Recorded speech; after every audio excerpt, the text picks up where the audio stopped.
ఉత్తరప్రదేశ్లోని ప్రయాగరాజ్లో జరుగుతున్న కుంభమేళాలో ఏపీ రాజకీయాలపై ఒక ఆసక్తికర చర్చ జరిగింది. పులివెందులలో ఉప ఎన్నికపై ఒక చర్చ జరిగింది.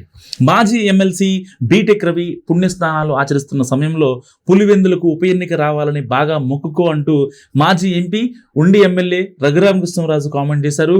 ఉప ఎన్నికలు వస్తే మీరే పులివెందులకు ఇన్ఛార్జిగా రావాలని రఘురామకృష్ణరాజుకు బీటెక్ రవి సూచించారు. ఉప ఎన్నికలు వస్తే తాను తప్పకుండా పులివెందులకు ఇన్ఛార్జిగా వస్తానంటూ కూడా రఘురామకృష్ణరాజు హామీ ఇచ్చారు. ఈ అంశం ప్రస్తుతం సోషల్ మీడియాలో వైరల్ గా మారింది. గతేడాది జరిగిన ఎన్నికల్లో పులివెందుల నుంచి వైఎస్ జగన్ గెలిచారు. టీడీపీ నుంచి పోటీ చేసిన బీటెక్ రవి ఓడిపోయారు.